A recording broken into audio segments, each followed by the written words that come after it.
Chers amis, que serait la France sans l'apport extraordinaire de ses grands bâtisseurs? Songez aux petites chapelles romanes et aux gigantesques cathédrales gothiques. Ces chefs-d'œuvre constituent l'héritage chrétien de la France et l'on vient du monde entier pour l'admirer. Hélas, cet héritage est en train de disparaître sous nos yeux. D'après un rapport sénatorial sur l'état du patrimoine religieux en France, ce dernier souffrirait, je cite, d'un déficit d'entretien ou d'un entretien trop irrégulier. Selon l'Observatoire du patrimoine religieux, OPR, il y aurait 100 000 lieux de culte en France, en activité ou non. 45 000 d'entre eux, principalement des églises, sont la propriété de communes, lesquelles peuvent être très petites.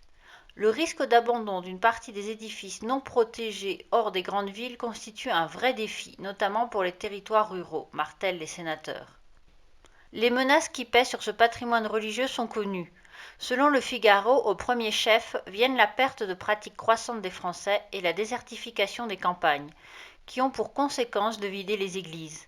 S'y ajoutent les contraintes budgétaires accrues des communes et enfin le développement des intercommunalités ou encore des relations parfois conflictuelles entre le curé affectataire et les maires. Les sénateurs affirment que les édifices aujourd'hui fermés et dans lesquels le culte n'est plus célébré sont menacés d'être abandonnés, vendus ou détruits. Selon eux, le risque est moins qu'ils passent aux mains de propriétaires privés qui ne soient plus entretenus au point de rendre leur démolition inéluctable. Le danger guette particulièrement les bâtiments de qualité médiocre et dont la valeur architecturale est moins prisée, à l'instar des plus récents construits parfois en béton. Il ne faudra pas que dans 50 ans on regrette de ne pas avoir pris soin des églises du XXe siècle, prévient Pierre Ouzoulias. Selon l'Observatoire du patrimoine religieux, entre 2500 et 5000 édifices, parce que vides, seraient menacés d'abandon ou de suppression pure et simple. Pour l'instant, les destructions sont très résiduelles, ne serait-ce que parce que les habitants se dressent contre cette idée, même s'ils ne fréquentent aucune paroisse. Pour éloigner le danger qui pèse sur le patrimoine religieux, les sénateurs demandent avant tout que l'on dresse un état des lieux. Ils mettent en garde. Il faut lancer une opération nationale d'inventaire du patrimoine religieux et une cartographie précise sur l'ensemble du territoire, à l'horizon 2030.